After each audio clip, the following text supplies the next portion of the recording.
8:28 now here in the Tennessee Valley. And 8:32 actually here, and it's time for Inside Oakwood University with Dr. Leslie Pollard. He's in the studio with us, and he has a couple of his people that are leadership in his administration. We're happy to have them in the studio with us. Good morning to you, Dr. Pollard. Yes, good morning, Donna. Good morning. How are you doing? I am doing well, thank you very much. It's a beautiful morning here in the Tennessee Valley. Yes, it is. It's not raining this morning. It is a little cold, but it's not rainy and it's sunny. Yes, so that's good. And it's a good day. Yes. It's a great day. It's Triumphant Thursday. You know what that is, right? That's right. That's when we're winners. We're winners. We're right? winners. We're winners. Because Christ already died for us, and we don't have to worry about anything. Amen. So we're just stepping and walking in victory today. Wasn't there a commercial a few months ago? It seems like years, with LeBron James. Yes. And the soundtrack was "We're winners." Yeah. Keep on pushing because we're winners. Keep on. I like that. That was a Curtis Mayfield song. That was a Curtis Mayfield song. See, I'm reaching way back now. Yes, you are. I'd forgotten winners. all about we're that. Winners. Yes, we're winners today. How are you going to encourage us today? Well, from the Word, we're going to see that the power of our ability to succeed and survive is in our secret communion. Mm-hmm. You know, the first text, the text that's guiding us through this entire event is Psalm 91. So we keep going back to that.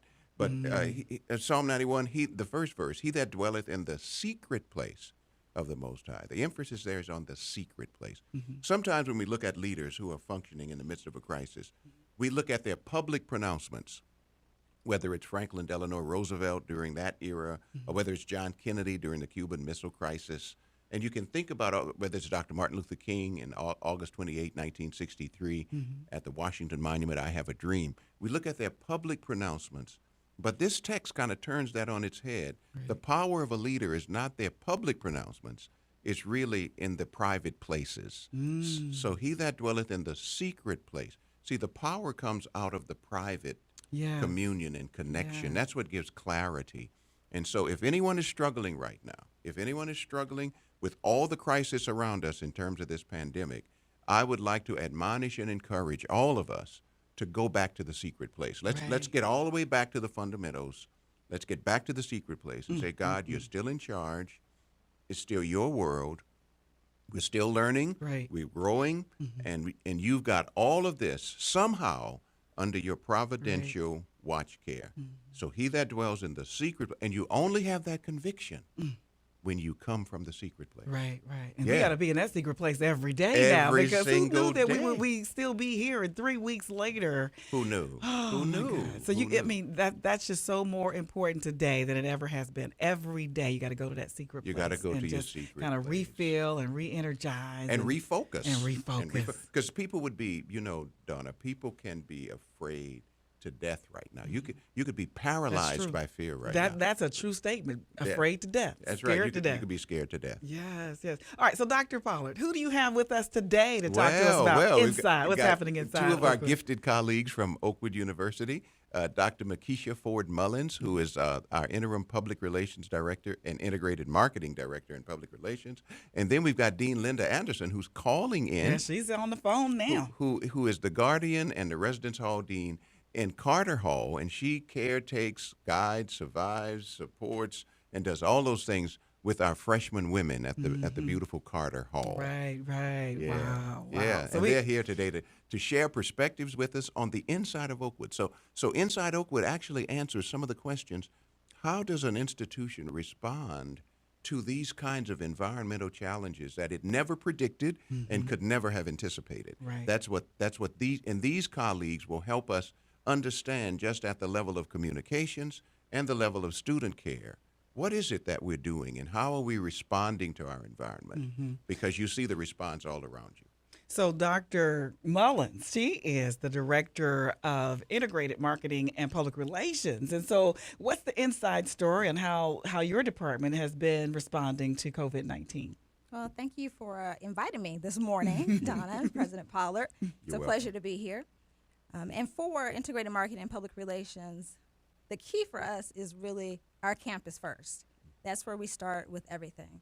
And with the pandemic spreading around the world, we first knew it was necessary to share information about people's health and safety.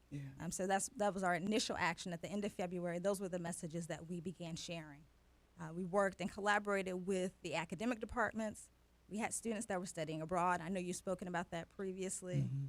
And so sharing information for them and their parents in this critical time, and they're coming back home. So we made sure those messages were shared. We emailed them. We text message as well to get that information out rapidly to our constituents. And we also, of course, use our website. That is a standard procedure for us.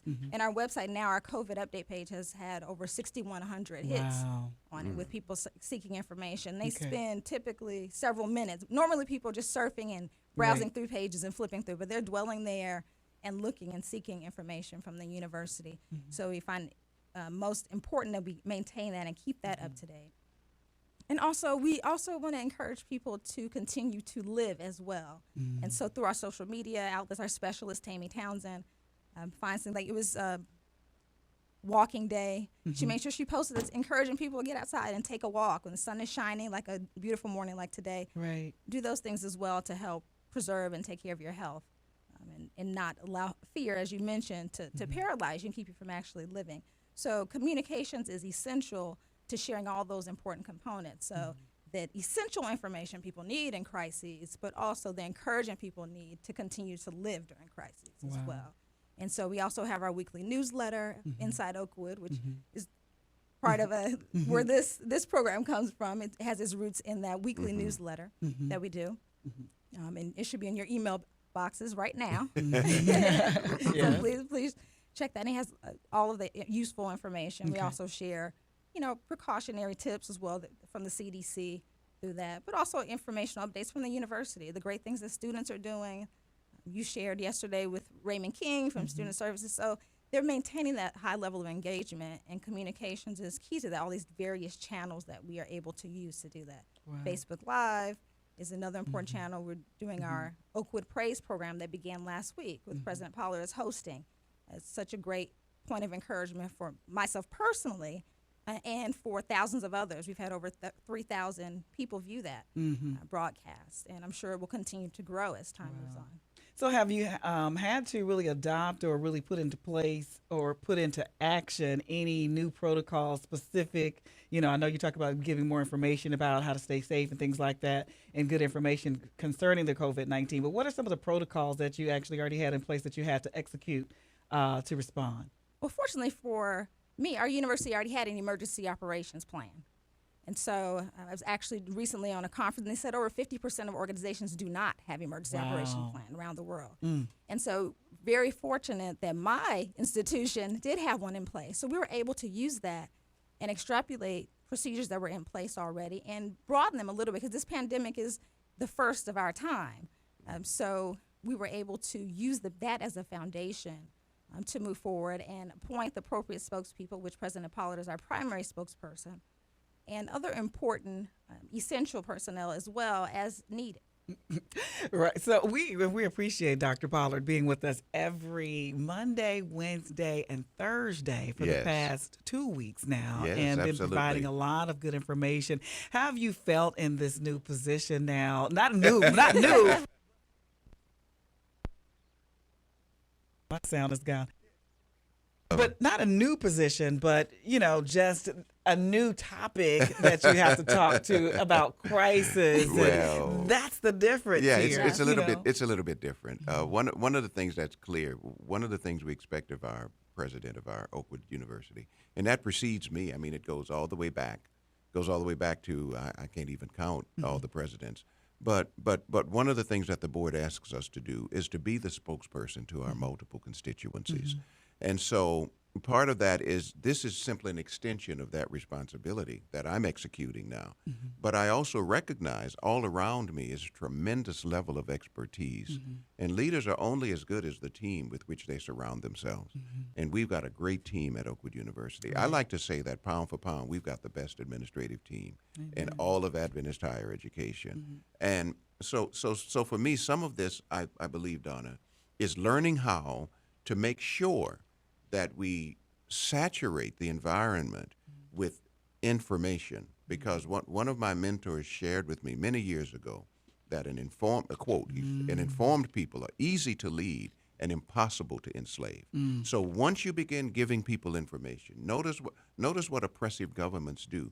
they deny information to the people. They cut off the internet and all those kinds of things. So what we want to do in our communication strategy is to make sure that the information that we are providing is both abundant, it is timely, and it is relevant to the concerns that our constituents, our students, our faculty, our staff, that everyone has. And that's what we have been doing. And I'm very pleased with the way we've been covering the waterfront in terms of making sure that there's adequate information. Right. And the good news is we cannot go back. Right. We cannot go back. Go forward. We Just can only go forward. now. Wow. We And can I'm only go just so forward. impressed that the university is in such a good position. And, we know it's unfortunate that some other universities and colleges of our size are not in the same position as we are, having all of the protocols and things in place already just to kind of smoothly transition into it. Now, that doesn't mean that it's easy for everybody, No, but it's not. at least we had everything in place. And that's a great thing. It's not. Well, that's the genius of,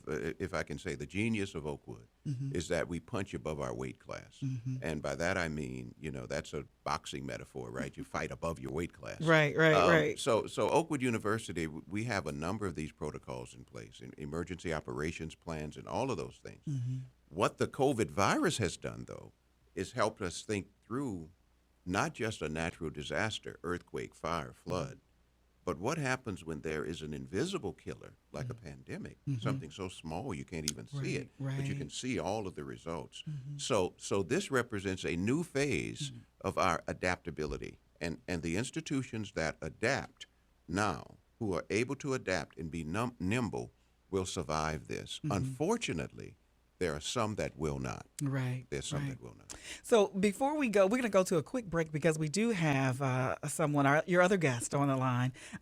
Ms. Anderson is on the line right now, and she's going to be talking about housing and dealing with students in housing and how she's addressing how some of the I can't get it out. Representatives who are in the dormitories are dealing with housing on campus. But before we get to that, I wanted to talk to you, Dr. Pollard, because I've been talking about Alumni Weekend all morning. I was thinking we were going to talk about Alumni and Weekend. We can talk about virtual. some of it today. So we're not going to talk about it, but I just want you to let people know that when are we going to be talking about that? We're going to do Monday morning. We're going to have some of our guests from Advancement Development, Ms. Sherry Wilson, Mr. Emil Parker, and a few others to talk about, and some may call in, of course, but to talk about the virtual Alumni Weekend that we're so excited about.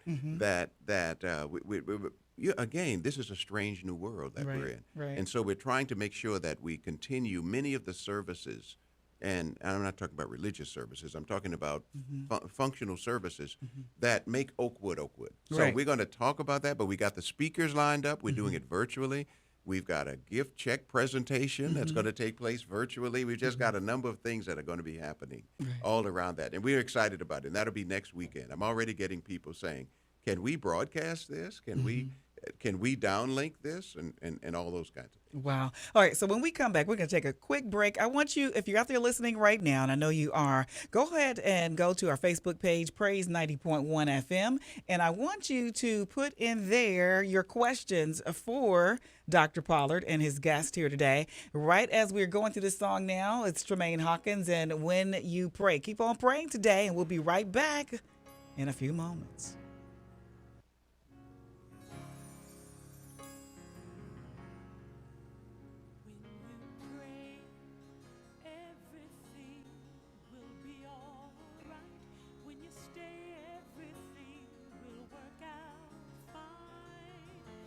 Just have faith when you pray, when you need a friend, when you need a friend. Just have faith when you pray.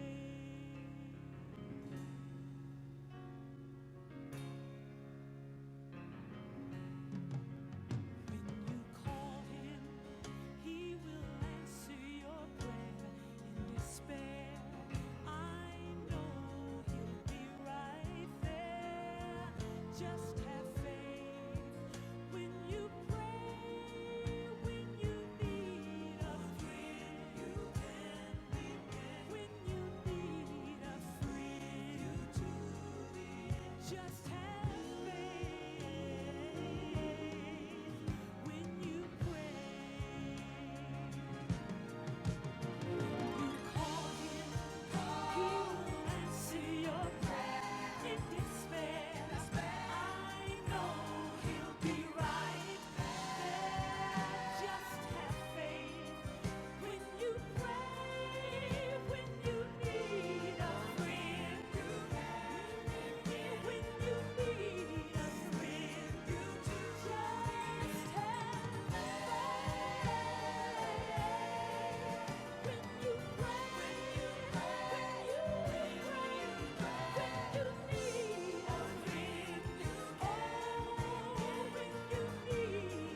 And we're here in the studio with Dr. Leslie Pollard for Inside Oakwood University. And Dr. Mullins is here as well from our Department of Public Relations and Communication. So welcome again.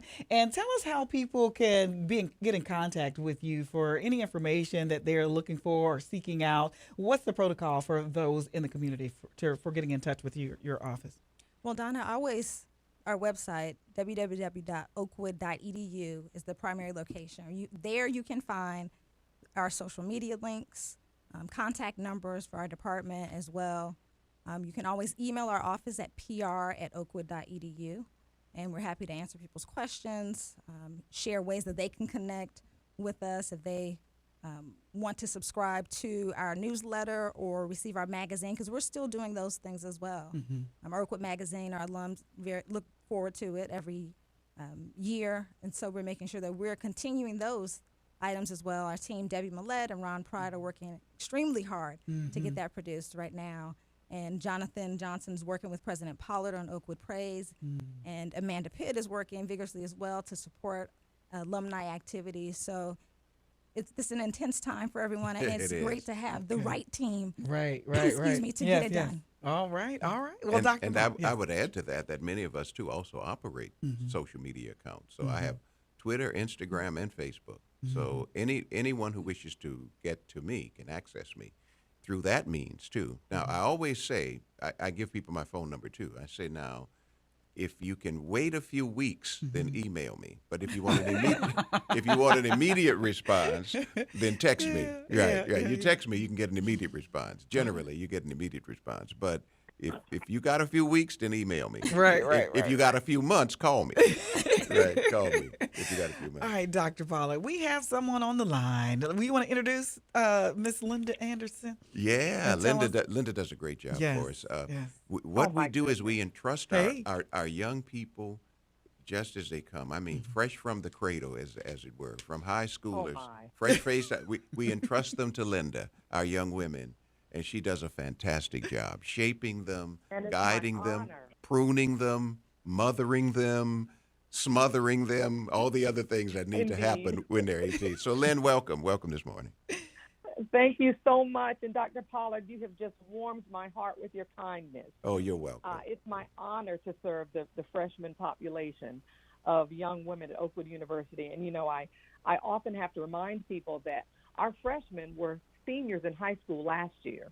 Right. And so when they come to us, they're emerging adults, as we like to say. So we try not to smother too much, but we do indeed mother. Yes. And it's a privilege and an honor, which is what made this whole social distancing so very difficult for us. It was a challenge, because you go from being in a university housing setting, it's like a big family, and you go from that to having the social distance and being apart. And so the challenge is, how do we continue the connection? And so that has been our real challenge. And the good thing is I gave my cell phone number to all of my freshmen and their parents during orientation. And trust me when I say they're using it. It's a good thing I have unlimited data on my phone, I'll tell you that. But it's been interesting because I have discovered that some of the young women with whom I lived, because I actually live in the residence hall, I get to hear their running feet all night. But some of the young women that I've lived with in the residence hall, they have attempted to be really independent, and they're somewhat standoffish. But during this particular crisis, my phone is a hotline, and so I'm hearing from them, and it really is encouraging to know that they recognize that they still have a contact and a connection with their university living situation, even though they may be in other states and some even in other countries. So Linda, how has your, you kind of touched on it already, but are you partnering with other organizations and departments on campus to continue to be available to the students, and how's that happening? Yes. Well, one of the most wonderful things that has arisen from this whole set of circumstances is we have had Zoom meetings with some of our students. And they've been able to log into Zoom meetings. And one of the most, I feel, important meetings was with our Oakwood University mental health advisors in the office of, in the Department of Health and Counseling. and we had a meeting with students just to allow them to vocalize how they're feeling during this time of isolation.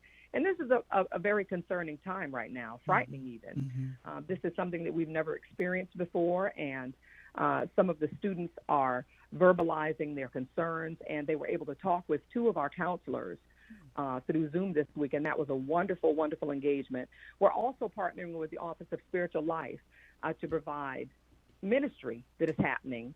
In spite of the fact that we're not together, we're connecting through ministry, through mental health.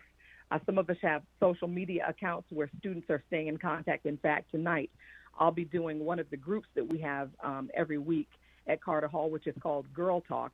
I'll be doing that through the platform of Oakwood's Facebook under the group for Carter Hall. So I'll do a live sort of a rap session with our young ladies tonight.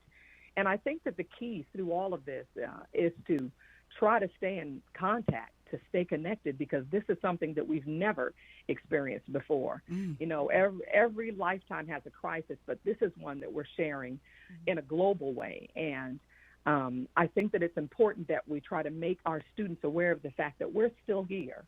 Although you may not be in the residence hall with me, we're still here. Now, we do have students who were unable to go home for various reasons, who are still on campus living in an apartment setting, and we make contact with them every day, and meals are being provided, that type of thing. But for those who are not on campus and those who are not in the state, we're still trying to maintain some level of contact that lets them know you are part of Oakwood. Oakwood is part of you, and that is a connection that will not be broken.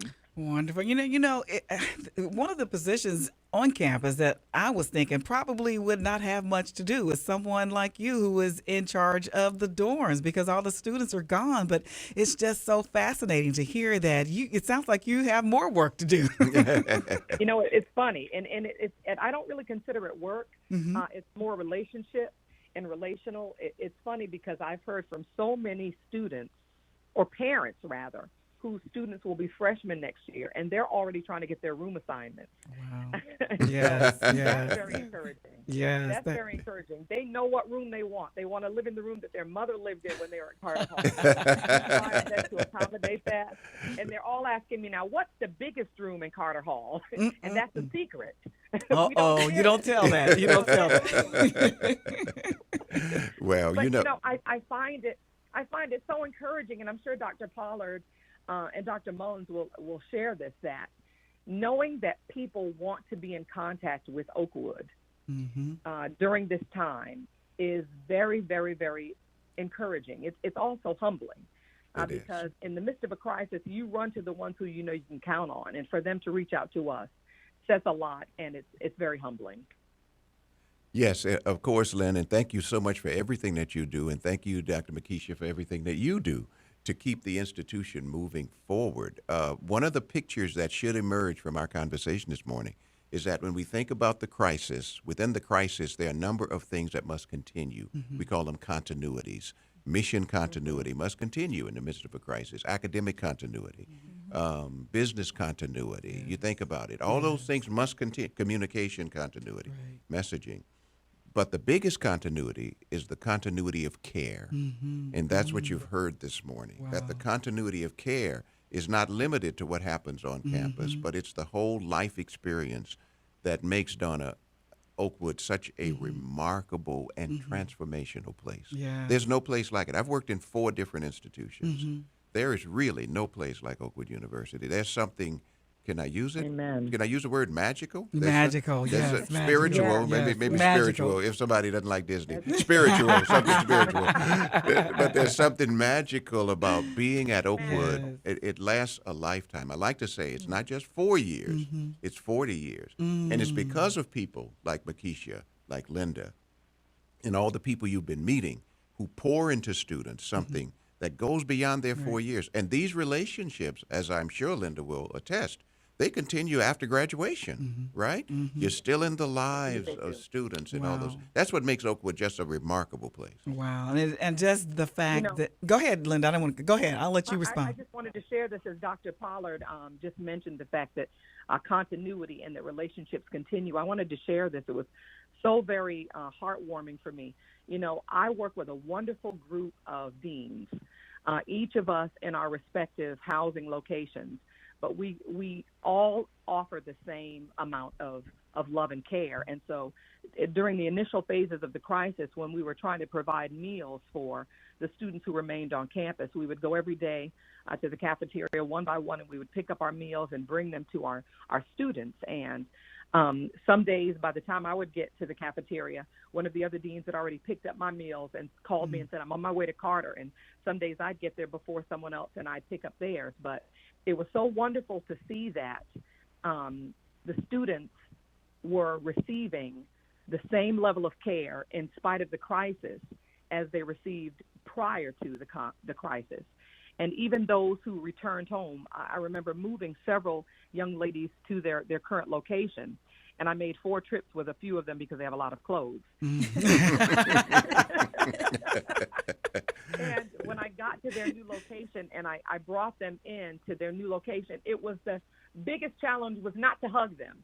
I just wanted to scoop them up and hug them. But every day, Dean Camille has been making contact with all of the students, and it's just been a wonderful thing. So I have to give a shout out to all of my fellow residential life coordinators, all of the fellow deans who have worked tirelessly to make sure that their students, either here or abroad, remain in contact. And one of the most special things was the other day I got a telephone call just before the young ladies left Carter Hall, and it was from one of my former freshmen from 6 years ago. And she said, how are you feeding the girls? And I said, well, we're picking up meals. She said, I want to pay for pizza for everybody who's in the dorm. And she cash apped so that I could get pizza for all of the girls in the dorm. And this is a graduate. So the love continues, the relationship continues, there is continuity of care, and it's all because of that very special thing about the Oakwood experience. And I had to share that. Thank you so much for sharing that. And Dr. Pollard, I think we have a new word. We may not be able to say magical, but we can say smagical. That's spiritually magical. I like that. I like that. I'll use that one. All right, Dr. Pollard, our time is up. So what's coming up on Monday as we go down? On Monday, we've got a whole new group coming in. We've got Sherry Wilson and the whole team from Advancement and Development, and we'll focus on the virtual alumni weekend. All righty, that's coming up on Monday at 8:30 right here on Morning Joy. You keep on listening and you keep on being victorious on Triumphant Thursday. We'll be back with more praise after this.